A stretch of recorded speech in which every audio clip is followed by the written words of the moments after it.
What is that?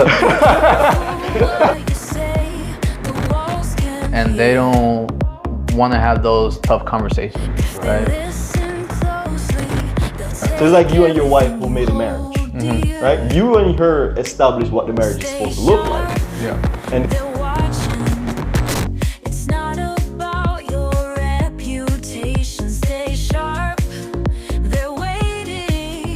back him up on the butt. That's funny. Drop the book. Now it's just for now it's just for dramatic entrance. We're not going to talk about the Bible today. No. Well, I guess I really want to talk about. So we ended up doing something different today. We actually ended up interviewing our kids. Yes. Yes, we did. Which was very interesting. And we just kind of want to talk about it, to be honest. Seeing what that leads to. Right. Thought it was interesting. I think it's very good. Like, so you're a dad. Yeah. Yeah. You went out there. You made some lives. How's that going for you? You said I'm not there. I say you went out there and you made some lives. Oh yeah, that's true. You know, now you have not only your life to worry about, but some other little people's. Yeah. How's that going for you? Well, every time I learn something, and the more we grow throughout life, and the more I just experience different things, it's like I guess I start feeling bad about the way that I raised them up until this point. Oh, really? Yeah. Because I don't know, I just think we interviewed my son Julian, right? And he's saying how I'm nice. I speak to him in this nice tone, and whenever he gets in trouble, I'm always typically calm, you know. But I feel like I wasn't always like that. No. No, and now I'm just like, dang, I'm glad that that's what he remembers. Yeah, that's what I was about to say. He doesn't remember anything beyond that. Yeah. He's just like, hey, this is where you're at, but.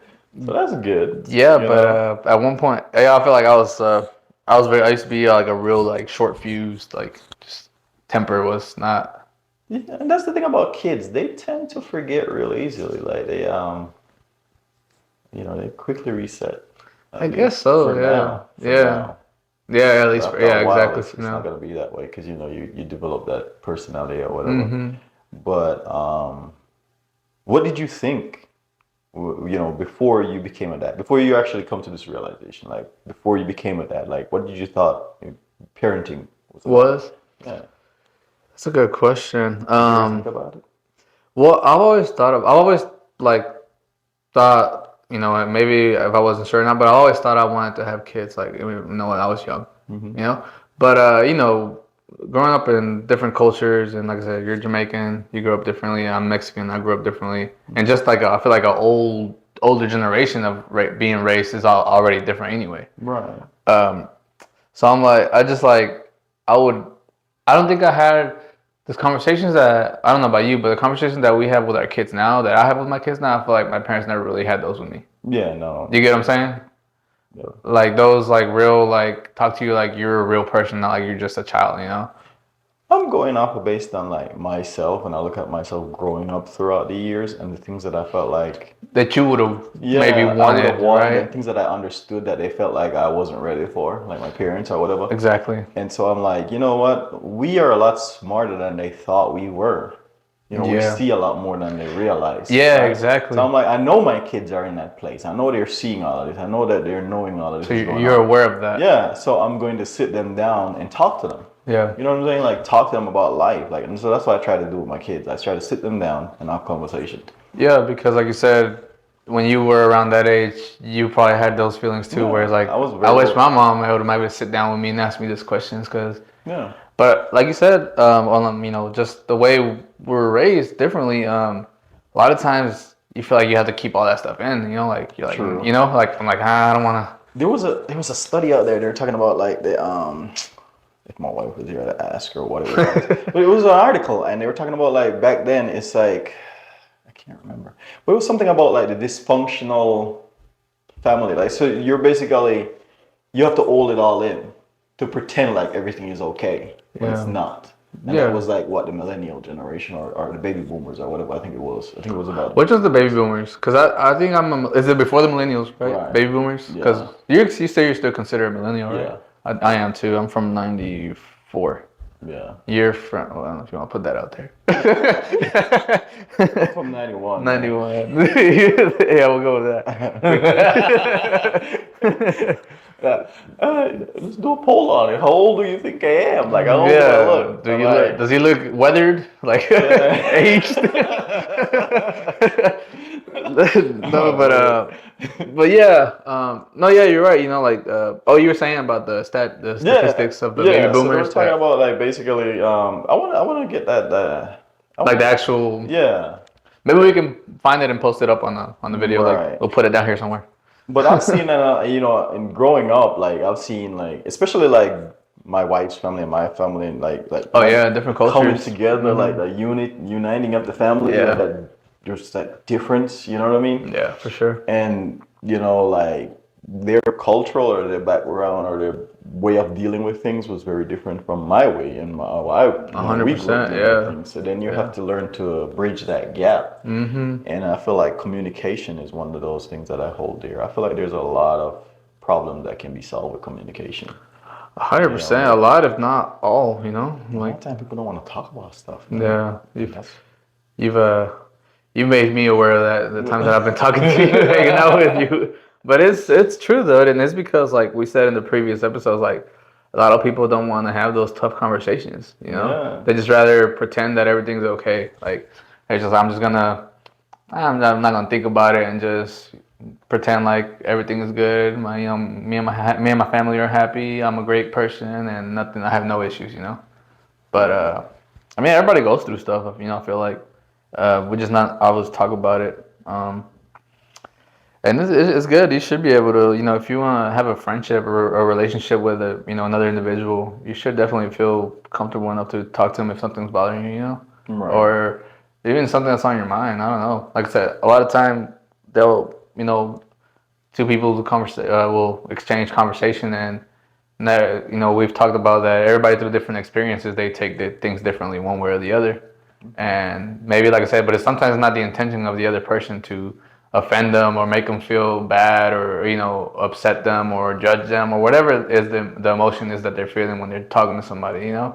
Yeah. Not only that too, like, you know, in the Bible it says like raise up a child in the way they should go, and when they get older, they'll never depart from them. So what do you get out of that? What do I? Yeah. Well, it talks about what you instill. Dang, we said we weren't gonna go into the Bible. We're not going in there. No, but that's kind of like why we've had the Bible in there, because like I said, a lot of stuff in life can relate to it. But it has to do with like what you're exposed to at a young age that it stays with you, and it has to like. So that's one of the reasons why I said about like we never really go back into our childhood. We never really go back into those trauma. Well, I'm gonna use the word trauma because there's a lot of those things that we haven't dealt with. We don't really know how to deal with them. Yeah. You know what I mean? Somehow we take, you know, how we're looking at it, we feel like it wasn't how we expect it to be. Yeah. So that can be seen as a trauma. So we never really go back and kind of resolve those and make peace with that. You know what I'm saying?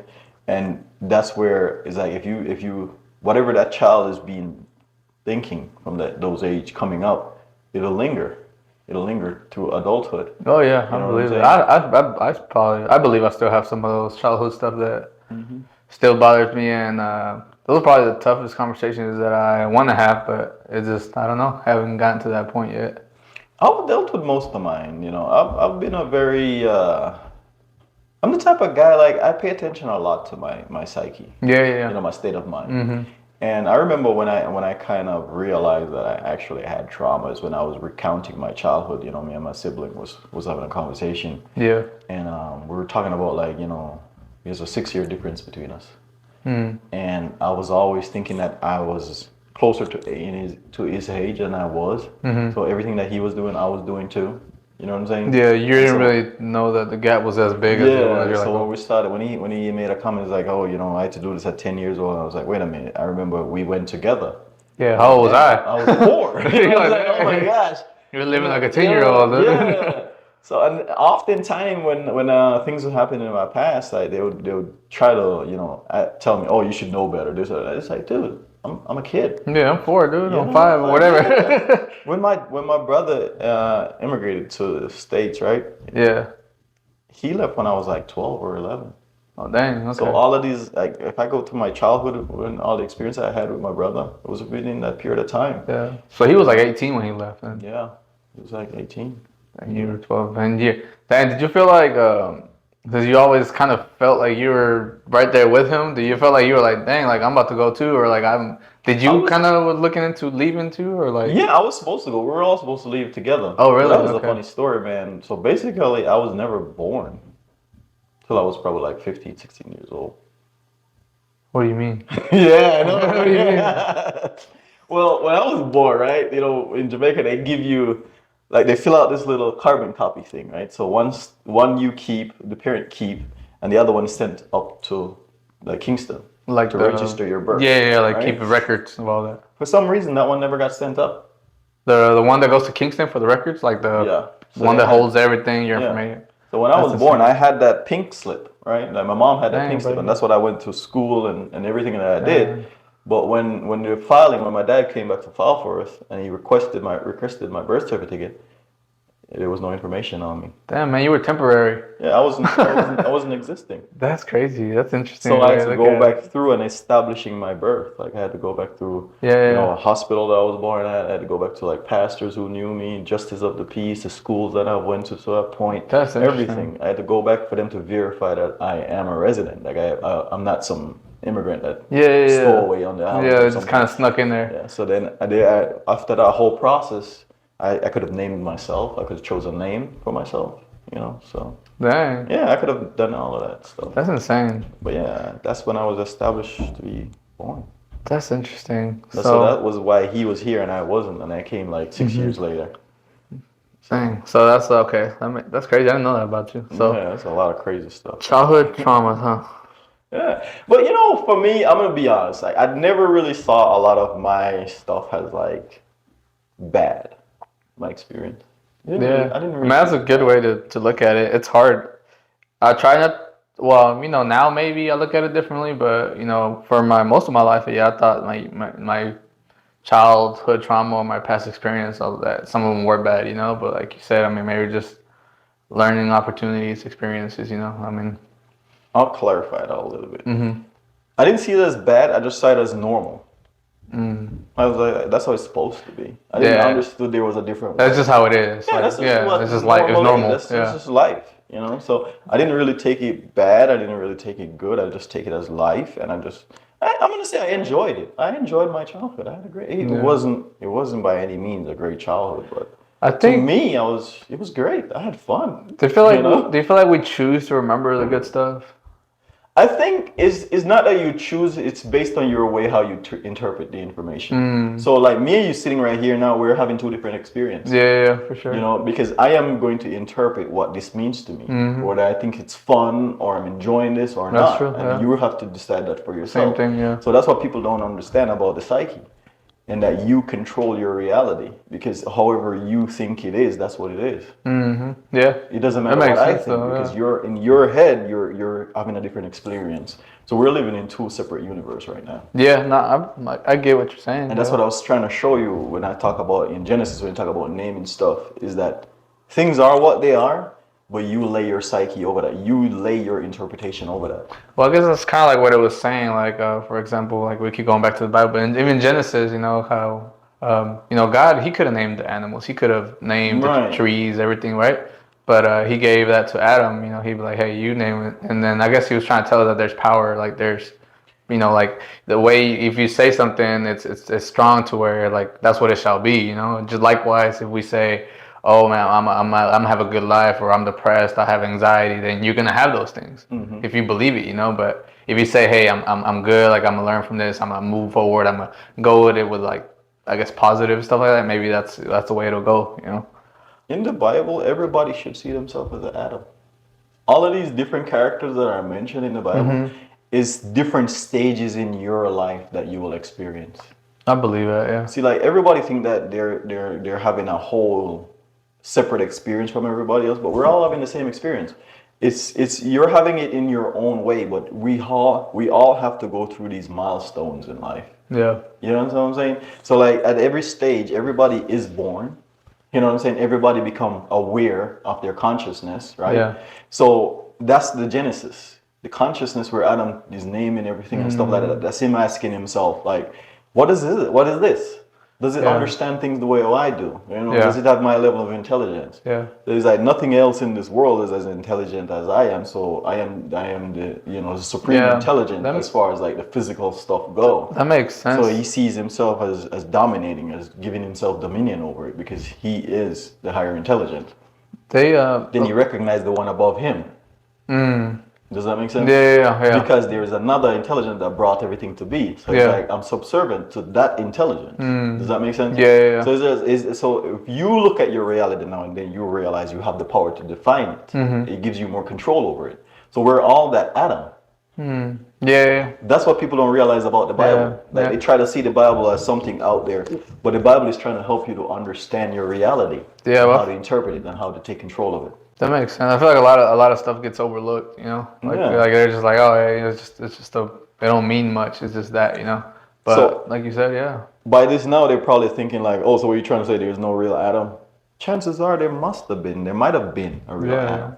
But what I'm saying is how they write the story for you to understand that everybody goes through these different stages of life. I guess at the day, it doesn't really matter if there was or not. It doesn't matter. You know, it's just like you're getting too focused on the context and just like not understanding the message. Like it's more about the message than the actual like factual check and everything. You're like, was it really there? Was he not? You know, like don't worry about that. Like just. That's why people get caught up in the legalistic legalism, way of salvation. I'm going to use the word salvation. Yeah. The other thing is that you got to recognize that the Bible does not teach a religion. It teaches a way of life. So you got to understand it's the way how they want you to interpret your experience. Yeah. Does that make sense? Yeah, I believe that. Yeah. So if you look at that, let me throw this in here. After you come off of Adam and Eve, then you realize you have Cain and Abel. The first mention of worshiping to God, God never said to Cain and Abel, come and worship me in this way. It says that they wanted to worship God. Oh, yeah. And they went out and Cain brought the fruits of his labor and did it this way. And then Adam brought the freshling or the first ones of his flock and he did it that way, right? Yeah. And it says that God accepts Abel, but not Cain. But notice when it describing how Cain did it, it says Cain just brought fruit. It didn't really give you any specifics, right? Yeah, like the best of his fruits or nothing like that. Yeah, the scholars are saying that it wasn't the best of his fruits. Yeah, it wasn't honest. Rejected, right? Yeah. And so Abel brought the best of his and offered that. So what that's telling you is like it doesn't matter what you offer to God. It's about how. Yeah. I'm not gonna say what, but like.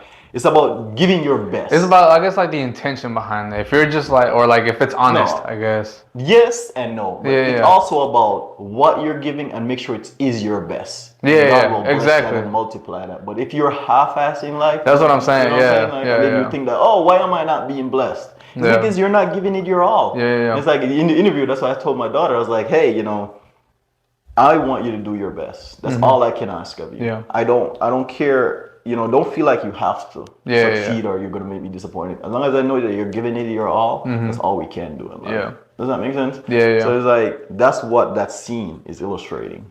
God didn't tell them, oh, come and worship me in this way. They really chose how. But then, you know, one gave the best and one didn't. Yeah, one was like, I'll give him some okay stuff. Like, oh, I don't need this. Maybe it's a rotten apple or something. Yeah, this apple got a caterpillar through it, so I'm gonna give him this. That's what I got. Like I said, maybe I got a different translation of it. But like I said, you know, when people go to God, they're like, I'm only gonna go like halfway. You know, instead of like fully like, all right, I'm gonna give you the best of me. You know, instead of like, I'm gonna just give you half of me and some of this I'm gonna keep to myself. Even if you remove the God element to it, when you think about life. Just anything, 100%. When you're coming out into the world, whatever you set your mind that you're going to do, whatever task you set yourself at, if you're not giving it your all, it usually doesn't work out. 100%. When you see a person that's diligent and dedicated and giving it their all, it thrives. You ever see, all right, for example, that makes sense. Have you ever seen somebody who is doing something and you're like, I could have done it better than that, but they're so successful. You're like, I can do a better job. and then you might try, and then you don't yeah. get the same result. It's like, what is that person is giving a genuine, like they're just Yeah. genuinely, authentically giving everything they had. That's Yeah, the yeah, best that they have to offer, and they thrive, and the world can recognize that. yeah. But some person who be like, oh, I can do a better job than he Yeah, did, but it's I not can your afford best. better equipment, better. Yeah, Yeah, but that's what I'm still, it's saying. like nah. It's not your best. Yeah. You might say you're doing it better than how he did it, but it's not your best. So you won't get the same result. That's interesting. Does that make Yeah. sense? Yeah. But that person who is not giving all this crazy stuff that you think that you could have give, but it's their best, and it thrives. That And makes it's sense. God reacting to that. You know what I'm That saying? makes That's the sense. world Yeah. So you responding. said you always knew that you wanted to be a dad. Yeah, I always knew that I wanted kids, Yeah. I think that was from a more like, I just wanted some pretty kids. To be honest. I just wanted to get some kids. And, Yeah. I You like I always- want to see. I want to try that. I want to try that out. yeah, I just wanted kids. Like, I don't know. I just wanted kids. I wanted to experience it. But then when I did, I was like, I didn't know what I was getting myself into. It's a little scary, a little overwhelming. It is like it's a lot more than I thought. I don't know what I thought. I can't remember right now what I thought it meant to be a dad. And I know I was gonna try to do my best for my kids. I was gonna work hard. I was gonna give them all the stuff that I never had. Well, I'm not gonna say I'm gonna give them all. I'm gonna give them all the stuff that I know that they deserve or should have to make them a good human. Because I don't give them all the kids. I don't give them what I never had. Because I feel like in that case I've seen where you grow up and your parents is like, parents goes, I'm gonna give all the stuff that I never had, and that kid grow up and they turn out to be not very good human beings. Or that's where a lot of kids get spoiled, because and that's the parents justify it by saying, well, I always wish I would have had this when I was his age, so I'm gonna do it for him, and then just keep going down the cycle of that. And then I don't really know if we're doing good or not, You won't know, and it's never gonna be perfect. It's never and then like I say, the kid might, no matter what you do, the kid is gonna grow up, and it depends on how they take it, how they choose to translate their experience. Oh yeah, of course. So you could have given them the best that they ever. You can go do study. You see, like rich kids grow up with nothing, right? Grow up without lack of anything, right? Yeah. And then you probably hear a kid go, "Oh, he gave me a BMW and I wanted a Ferrari. He's not a good parent." You get what I'm saying? So it's like, damn, it's like, so that's what I mean. So it depends on the kid as well. So that's why I feel like conversation is very important. That's why I talk to my kids a lot. Exactly. I try to say, like let's explore this. Like I try to let them understand, like, look, I'm trying to do the best that I can for you at the same time, but I also understand it's like this, your mental state, your psyche. I have to focus on that. I have to make sure that how you're perceiving things is in your best interest. Yeah, and the best possible outcome that I can provide, basically. Right. I mean, the outcome doesn't have anything to do with it, to be honest with you. It's like, if you have opportunity and you don't know how to exploit it, then you'll never see it. That's true. Does that make sense? Yeah. So it's like a kid come up and complain about a BMW. Like, you get what I'm saying? Yeah. You don't recognize the great opportunity that you have, that you've been given. You're complaining about not getting a Ferrari. Yeah, that's insane. Kids are out there wishing they could have a car. Yeah, like 2001 Honda Civic. Yeah, just a car. I know when I bought my first car, I paid $500 for it, man. It was banged up on the front, and then just the fact that I was able to own a car. Yeah, you know what I'm saying? I'm coming out of Jamaica. Happy. I didn't give a crap. Like, I had a car. Yeah, you're like, I can get there. That dent, I never saw it. Yeah, you're like, I don't have to walk. Heck yeah. Yeah, I love that little thing, man, and that $500, Yeah. A Ford Pro, man. It was my first car. A Ford Pro, that's interesting. Ford Pro. I bought my first car. $500. Ford Pro. You don't see a lot of those pros anymore.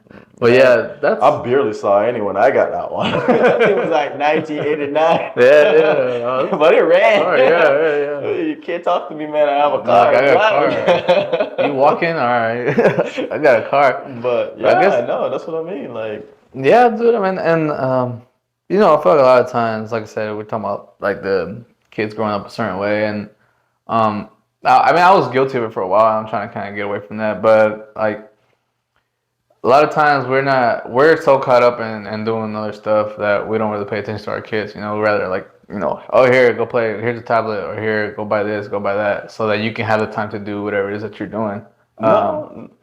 You? No, but I'm saying, yeah, just not necessarily like how do I say, like obviously work and stuff, yeah, but you're doing something that maybe won't really benefit you and your kids like in the relationship that you guys are trying to establish or build, but you're just so caught up in something like I'll say an example like we get sucked up, a lot of people get sucked up into social media a lot, and when their kids are trying to talk to them or being something and they're just so into, or like, hey dad, can we go outside and play, or like, nah, I was like, hold on, like I'm busy, but you're really just scrolling through social media, Right. or like, hey dad, can you play a puzzle with me or something like that, and like, no, just go to your tablet, you know. My kids aren't, they're not on social media. They have a tablet, but they have like Tamlet on there. Like, Yeah, that's what I did. That's yeah. what I do with Julian now. I don't even allow them to go on YouTube. Like most of the stuff is like educational and no, I don't because you You gotta say you on understand. YouTube? They don't go on YouTube. No. Oh, okay, yeah, I don't even allow that yeah, because you yeah. never know what they'll come across. Yeah, it's And just the way all things are right now. yeah, and they can, even then, because like, no, well, he's on YouTube Kids or whatever it is. But even then, like they find a way to like disguise stuff to get it in those videos on those platforms. Yeah. Like, no, I mean nobody can. I mean, everybody's got their way of they think, their way of what they think is the best for their kids. But I mean, will it be? Will it not? I don't know. That's we'll find out. I guess later down the life. Absolutely. Like it all depends on the kid too, man. I'm gonna emphasize that a lot. It depends on the kid Yeah. because I grew up with a lot of different, kids that I grew up with, and a lot of them had potential, a lot of Oh yeah. potential, right? I feel the And same then way. I've seen them becoming an adult, and a lot of them has a lot more opportunity than I did.